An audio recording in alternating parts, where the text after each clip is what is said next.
에베소서 1장은 바로 바울 사도의 하나님을 향한 찬양과 기도로 구성이 되어 있죠.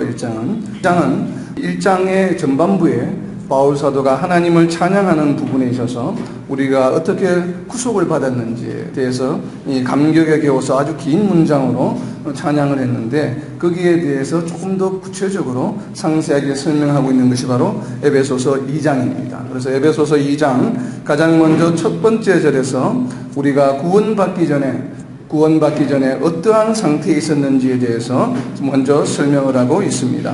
이 한 구절이 바로 우리가 어떤 상태에 있는지를 다 나타내는 구절이죠. 그는 허물과 죄로 죽었던 너희를 살리셨도다.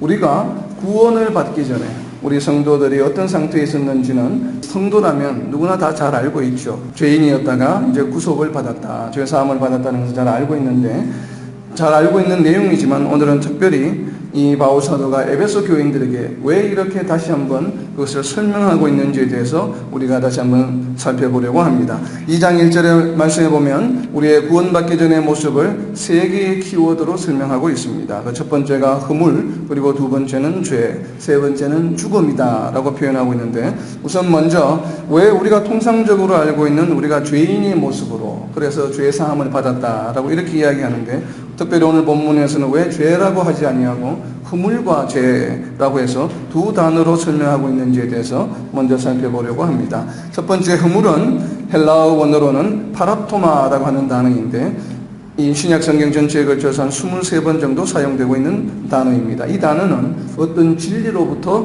벗어나는 것을 의미합니다. 이러한 동일한 단어가 사용된 몇 구절을 살펴보면 이 단어가 어떻게 사용되는지를 우리가 짐작해 볼 수가 있습니다. 먼저 예수님께서 제자들에게 주기도문을 가르쳐 주시는데, 어떻게 기도할 바를 가르쳐 주시는 마태복음 6장 14절에 보면 너희가 사람의 잘못을 용서하면 너희 하늘 아버지께서도 너희 잘못을 용서하시려니와, 이와 같이 말씀하시는 바로 이 구절에 6장 14절 구절에 보면 잘못이라고 번역되어 있는 이 단어가 바로 헬라어로 파라토마라고 하는 단어입니다. 이것은 주기도문의 마지막 부분에 해당하는 것에 대해서 부연 설명을 하고 있는 부분이죠.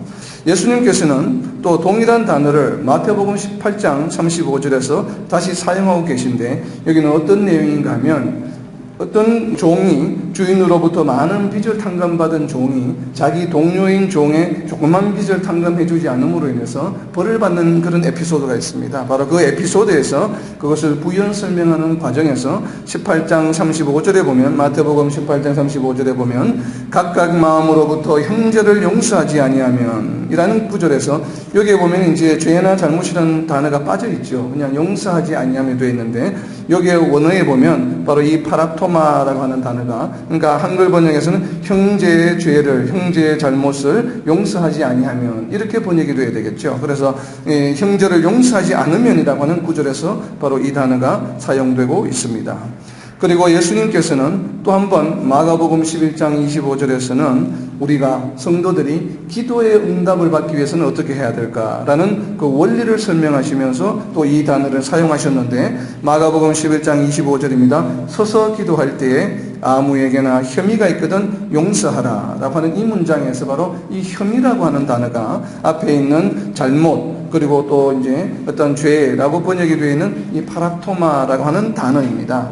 그래서 이것은 이 마가복음 11장 25절에서는 너희가 하나님 앞에 나와서 무언가를 간구하며 기도할 때에 문득 기도 가운데 내 친구가 어떤 친구가 내게 뭔가 잘못한 게 있는데 라는 게 마음에 떠오르면 기도를 중단하고 어떻게 하라고요? 그 친구에게 가서 그 혐의를 용서해 주라 라고 하는 내용이에요. 그렇게 해야만 마가복음 11장 25절 후반부에 보면 하나님께서 나를 용서하시고 기도에 응답해 주시겠다라고 하는 말씀입니다. 예수님께서 바로 우리가 어떻게 기도에 응답을 받을 수 있는지를 설명해 주는 바로 그 구절에서 파라토마라고 하는 단어를 사용하고 있습니다. 이상에서 살펴본 복음서에서 예수님께서 직접 사용하신 이 세 가지 용례를 보면, 물론 우리가 이렇게 단정적으로 어떤 사용 방법을 구별할 수는 없습니다만은, 대체적으로 사용 용례를 보면 제3자의 죄에 대한 용서와 연관된 부분에서 이 파라토마라고 하는 단어가 주로 많이 사용이 됩니다.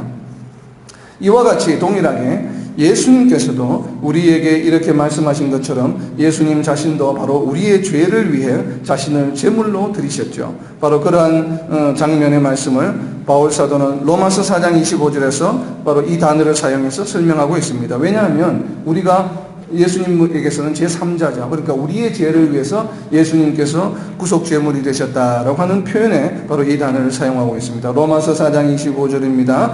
예수는 우리가 범죄한 것 때문에 내 줌이 되고, 여기서 범죄라고 하는 단어가 바로 파랍토마라고 하는 단어죠. 예수님의 죄 때문이 아니라 누구요? 제3자인 우리의 죄 때문에 예수님이 십자가에 내줌이 되셨다라고 하는 표현입니다.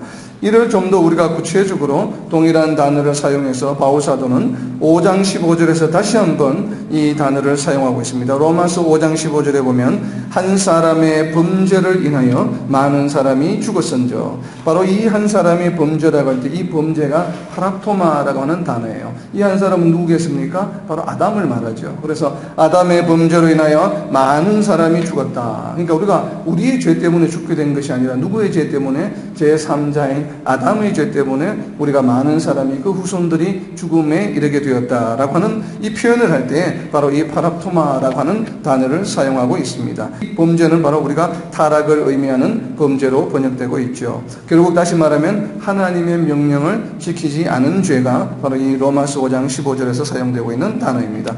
이와 같은 의미로 이스라엘이 하나님 앞에 지은 죄로 인해 구원이 이방인에게 이르게 되었음을 설명하는 로마서 11장 11절에서도 동일한 단어가 사용되고 있습니다. 로마서 11장 11절에 보면 그들이 넘어짐으로 구원이 이방인에게 이르러, 이것은 이스라엘 민족이 하나님 앞에 배역함으로써, 여기서 그들은 이스라엘 민족을 의미하죠. 그래서 이스라엘 민족이 죄를 짓게 되므로 구원이 누구에게? 이방인에게 이르게 되었다라고 하는 이 표현에서 역시 넘어진다라고 번역이 되어 있는 이 단어가 헬라어로는 파랍토마라고 하는 단어입니다. 그래서 이방인들이 구원을 얻을 수 있는 길이 열린 것은 누구 때문이에요? 이스라엘 민족이 범죄하였기 때문에 라고 하는 표현이에요. 그래서 제3자의 죄에 의해서 다른 사람에게 어떤 영향력을 미치는 이러한 관계에서 주로 이 파랍토마라고 하는 단어가 사용되고 있습니다. 그리고 이제 이어지는 두 번째 있는 키워드인 죄라고 하는 단어는 헬라어로 아마르티아라고 하는 단어인데 상당히 이 광범위하게 사용되고 있는 단어입니다. 우리가 흔히 알고 있는 죄, 그리고 잘못, 용서, 이래 이제 별 구별 없이 보편적으로 제너럴하게 많이 사용되고 있는 단어입니다. 우선 이 단어가 사용되고 있는 용례를 몇 구절 한번 살펴보겠습니다. 먼저 마태복음 1장 21절에 보면 예수님이 이 땅에 태어나신 이유가, 가치가 무엇인가를 설명하는 구절입니다. 마태복음 1장 21절에 보면 예수님이죠. 그가 자기 백성을 그들의 죄에서 구원할 자이심이라. 예수님은 바로 예수님의 백성들을 구원하실 구속자다라고 하는 설명에서 그들의 죄 할 때 이 죄라고 하는 단어가 바로 아마르티아라고 하는 단어로 사용되고 있습니다. 이 죄, 그리고 또 세례 요한이 복음을 전파할 때 많은 사람들이 요단강으로 나와서 죄를 자복하고 세례를 받았죠. 바로 그러한 장면이 마태복음 3장에 나오는데 마태복음 3장 6절에서 보면 이 동일한 단어 아마르티아가 사용되고 있는 구절이 3장 6절입니다. 자기들의 죄를 자복하고, 여기서 자기들은 이제 세례를 받으러 나오는 백성들을 말하죠. 그래서 자기들의 죄를 자복하고 요단강에서 그에게 세례를 받더니 그는 세례 요한이 되겠죠. 백성들이 세례 요한 앞에 나와서 자기 죄를 회개하고 자복했어요. 이때 바로 이 죄라고 하는 단어가 아마르티아라고 하는 단어입니다. 그래서 세례를 받음으로 백성들이 어떻게 되었습니까? 구원을 받게 되었죠. 우리가 일상적으로 사용하는 바로 죄를 의미하는 단어가 이 아마르티아입니다. 그리고 요한복음서에서도 죄에 대한 정의를 하고 있는데 과연 죄는 무엇인가에 대한 정의를 요한복음 16장에서 예수님께서 그 죄에 대한 정의를 말씀해 주셨습니다. 요한복음 16장 9절에 보면 죄에 대하여라 함은 그들이 나를 믿지 아니하며, 나는 예수님이죠. 지금 예수님께서 말씀하시는 것이기 때문에 죄라고 하는 것은 무엇인가 하면 예수님을 믿지 않는 것이 죄예요. 죄. 그래서 앞에서 우리가 방금 아마르티아에 대한 예를 보면서 마태복음 1장 21절이나 마태복음 3장 6절에 있어서 그들의 죄에서 구원할 자라고 하는 이 죄는 뭐겠어요? 예수님을 믿지 않는 죄에서 구속한다고 하는 것은 뭐예요? 예수님을 믿게 만드신다라고 하는 것이에요.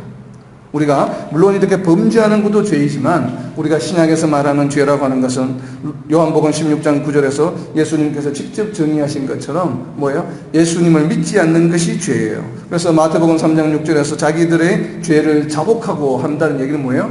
지금까지 내가 예수님을 믿지 않았습니다 라고 하는 죄를 자복하는 것이에요.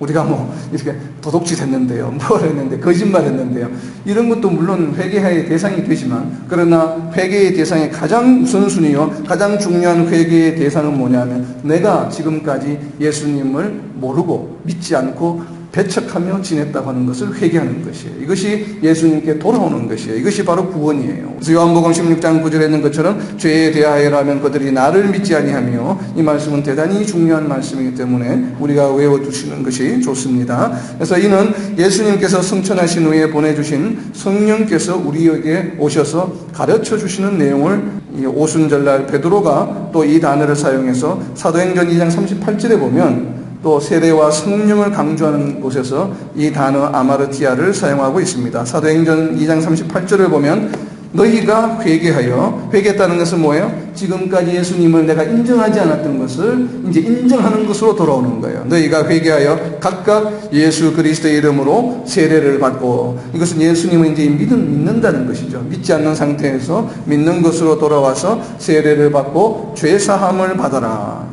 그러니까 죄사함이라고 하는 것은 뭐예요? 예수님을 믿지 않았던 것을 이제는 용서받아라 라고 하는 얘기예요. 그리하면 뭘 주십니까? 성령의 선물을 받으리니 하는 바로 이 구절에서 죄사함을 받아라 할 때 이 죄가 바로 아마르티아라고 하는 단어로 사용되고 있습니다. 사실 지금 이제 죄에 관한 이 아마르티아라고 하는 단어를 쭉 보면 어떤 느낌이 들어요? 주로 우리의 구원과 관련된 문장에서 사용이 되고 있죠. 그래서 이 죄는 뭐예요? 예수님을 믿지 않는 죄가 가장 어떤 바로 그 의미를 가지고 있는 단어가 아마르티아입니다. 물론 우리가 일상적으로 생활 속에서 생활 가운데 짓는 죄도 물론 아마르티아이지만 가장 근본적인 의미는 예수님을 믿지 않는 죄가 바로 아마르티아라고 말할 수 있겠죠. 그래서 구원과 연계되었을 때 바로 이 단어가 사용됩니다. 그래서 오늘 특별히 에베소서 2장 1절 본문에서는 허물과 죄, 허물이라고 하는 것은 뭐예요? 주로 제3자의 내게에 대해서 누가 잘못한 것, 그러니까 제3자가 잘못한 것에 대해서 용서해 주라고 할 때 사용되는 단어가 주로 허물이고요. 그 다음에 죄로 죽었던 할 때 죄는 구원과 관련된 예수님을 믿지 않았던 죄, 그리고 우리가 세상적으로 지었던 많은 죄들을 이제 죄라고 이야기합니다. 그래서 이 허물과 죄라고 하는 두 단어가 사용될 수밖에 없는 것이죠. 왜냐하면 예수님을 믿지 않았던 그 죄와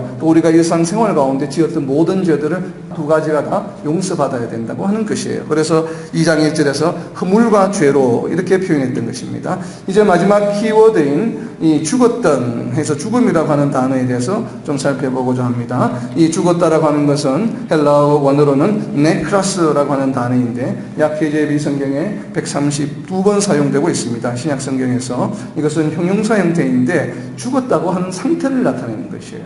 그러니까 죽은 상태를 나타내는데 특별히 어떤 죽음을 이야기하냐면 우리의 어떤 육체적인 죽음이 아니라 영적으로 죽은 상태를 의미합니다.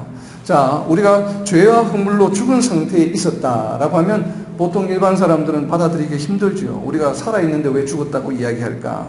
그래서 우리가 죽음이라고 하는 것이 과연 어떤 의미인가? 성경에서는 여러 가지 형태의 죽음을 이야기하고 있습니다. 그 대표적인 죽음이 5가지가 있는데 오늘 5가지에 대해서 굉장히 간략하게 짧게 한번 살펴보도록 하겠습니다. 성경 구절에서 죽음이다 혹은 사망이라고 이야기할 때 표현되는 5가지 종류가 있습니다. 첫 번째가 뭐냐면 바로 physical death, 상식적으로 알고 있는 일반적인 육체적인 죽음을 의미합니다. 이것이 가장 대표적인 죽음의 종류 중에 하나이죠. 자, 두 번째는 spiritual death입니다. spiritual death는 뭐냐면 사람의 혼과 그리고 하나님의 영이 분리되어 있는 상태를 말해요.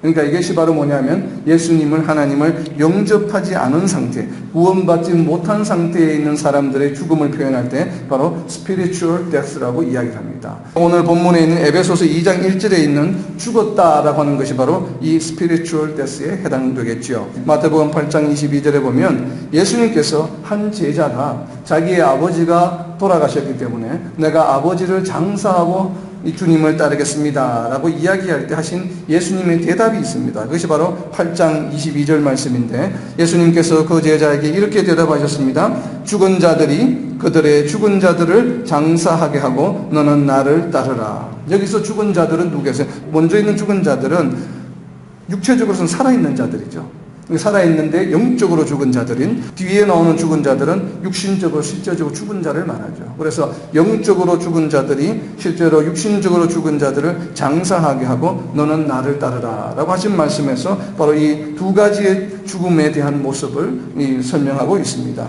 바로 spiritual death에 해당하는 내용들이죠. 그리고 세 번째는 바로 sexual death라고 하는 것인데, 이것은 로마서 4장 19절에서 설명하고 있는 이 아브라함과 사라에 대한, 그러니까 이삭을 낳게 되는, 잉태하게 되는 장면에서 나오는 말씀이에요. 그래서 로마서 4장 19절에 보면 그가 백세나 되어 자기 몸이 죽은 것 같고 사라의 태가 죽은 것 같음을 알고도 믿음이 약하여지지 아니하고 라고 하는 이 문장에서 사용되고 있는 사라의 태가 죽은 것 같다라고 하는, 그러니까 이 죽음이라고 하는 것은 뭐예요?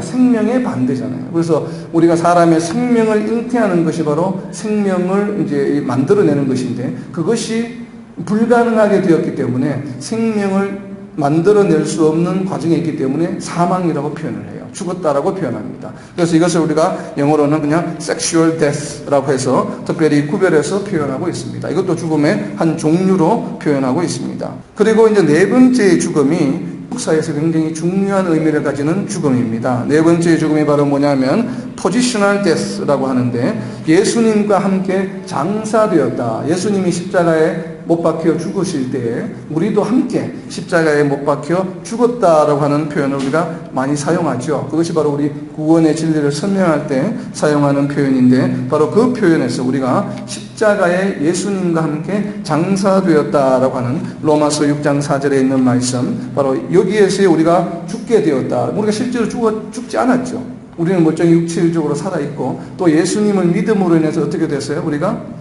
영적으로 스피리추얼 데스로부터 벗어나서 스피리추얼 라이프를 살고 있죠. 그렇지만 그 과정에서 우리가 뭐가 되냐면 우리 자신을 예수님과 함께 더불어서 우리의 원죄의 속죄물로 예수님과 대속해서 함께 죽었다라고 하는 표현이에요. 이것이 상당히 어려운 표현인데, 이것이 뭐냐 하면 구약 성경에 보면, 창세기에 보면 아브라함이 전쟁에서 이기고 돌아올 때, 아비멜렉에 전쟁에 돌아올 때 그 다음에 제사를 지내는 장면이 있어요.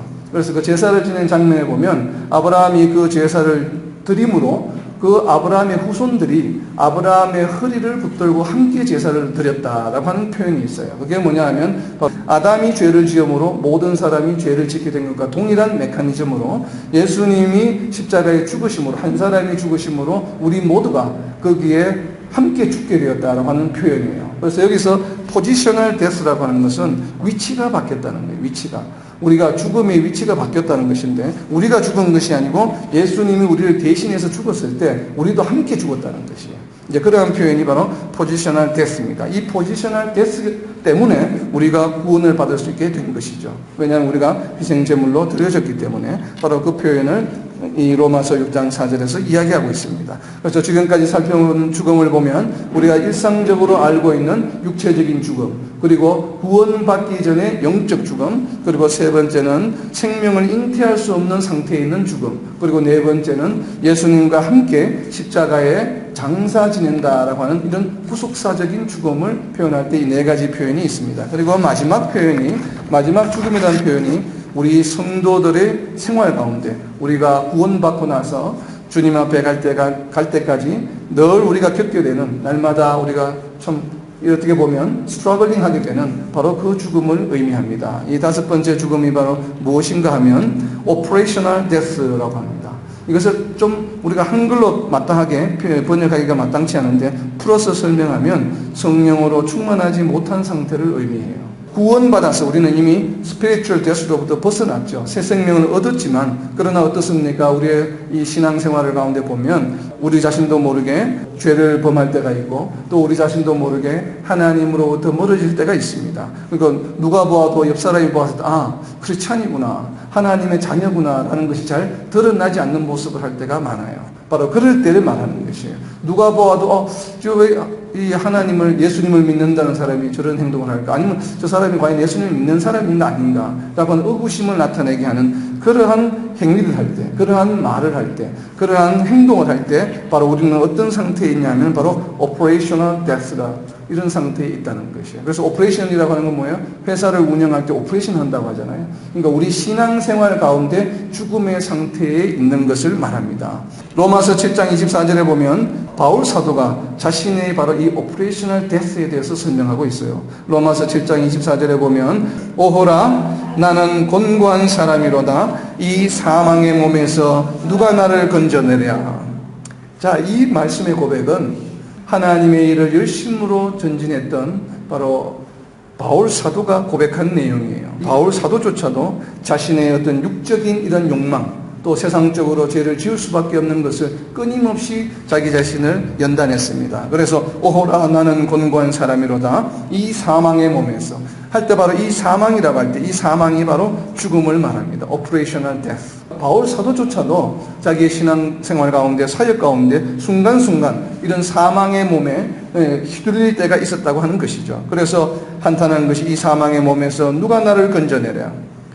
25절에 보면 우리 주 예수 그리스도를 말미암아 하나님께 감사하리로다. 이렇게 정말 내가 어쩔 수 없는 사망의 어떤 이러한 상태에 이를 수밖에 없는 이같이 하잘것없는 정말 미물과 같은 바울의 표현을 빌리면 벌레와 같은 찢기와 같은 그러한 존재지만 그러나 예수 그리스도로 말미암아 우리가 이 내 자신의 마음으로는 하나님의 법을 육신으로는 죄의 범을 섬기노라. 이렇게 이 마음으로 하나님의 법을 섬길 수 있는 그런 위치에 또 자격을 갖추게 되었다는 것을 바울 사도는 하나님께 감사하고 있는 장면에서 바로 이 사망이라고 하는 단어가 사용되고 있습니다.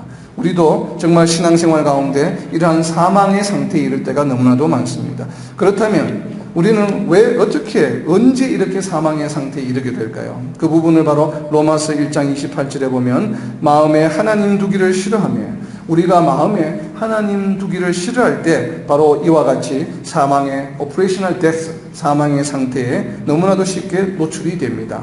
그래서 특별히 로마서 1장 29절부터 31절 말씀 보면 로마서를 앞으로 한번 넘겨보겠습니다. 로마서 1장 마지막 부분입니다. 1장 29절부터 31절까지 우리가 신앙생활 가운데 성도로서 이와 같은 죄를 저지를 때가 너무나도 많아요.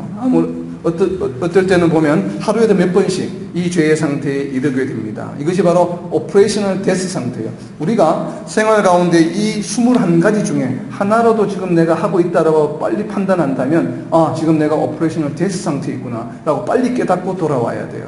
자, 한번 29절부터 30절까지 한번 볼까요? 어떤 종류인가? 21가지입니다. 모든 불의, 추악, 탐욕, 악의가 가득한 자요, 시기하고 살인하고 분쟁하고 사기하고 악독이 가득하고 또 수근수근하고 비방하고 하나님께서 미워하시는 자요, 능욕하는 자요, 교만한 자요, 자랑하는 자요, 악을 도모하는 자요, 부모를 거역하는 자요, 우매한 자요, 배약하는 자요, 무정한 자요, 무자비한 자라. 이 바로 21가지예요.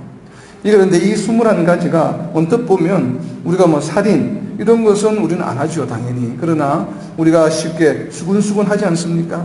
비방하지 않습니까? 쉽게.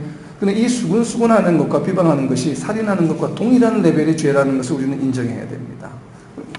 마지막에 32절 말씀 보세요. 그들이 이 같은 일을 행하는 자는 뭐에 해당한다고 합니까? 사형에 해당한다고 하나님께서 정하셨어요. 살인죄만 사형에 해당하는 것이 아니에요. 수근수근하는 것도 살인죄에 해당하는 거예요. 이 교만하는 것도 사형에 해당합니다. 수근수근하는 것도 사형에 해당해요. 자랑하는 것도 사형에 해당하는 것이요. 부모를 거역하는 것도 사형에 해당하는 죄예요. 그러니까 이 사형에 해당하는 죄라고 하는 것은 바로 바꾸어 말하면 뭐예요? 성경이 말씀하시는 것처럼 우리가 일반적으로 교수형을 취하는 게 아니죠. 바로 여기서 사형이라고 하는 것은 무엇을 말하겠어요? operational death를 말하는 거예요. operational death. 죽음의 상태에 있다는 거예요. 그러니까 이것은 무슨 말인가 하면 우리가 이 21가지 중에 지금 뭔가를 하고 있다면 우리가 성령 충만하지 않은 상태에 있다라고 하는 시그널이에요. 그래서 빨리 뭐예요? 우리가 spiritual life를 살아갈 수 있는 상태로 돌아와야 된다고 하는 것이죠. 그러려면 어떻게 해야 되겠어요? 그 비결이 바로 로마서 1장 28절에 있죠. 이렇게 되는 이유는 뭐예요? 21가지 일을 하게 되는 이유는 바로 뭔가 하면 마음에 하나님 두기를 싫어하기 때문에 그래요. 1장 28절. 그럼 반대로 하면 어떻게 돼요? 우리가 마음에 하나님 두기를 즐거워하면 이런 21가지는 하지 않게 되게 되어 있습니다. 왜냐하면 하나님께서 우리를 방임 상태에 버려두시지 아니하고 우리를 붙들고 지켜주시기 때문에 그래요. 이것이 바로 오늘 우리가 이 죽음을 공부함에 있어서 가장 중요한 내용 중에 하나입니다.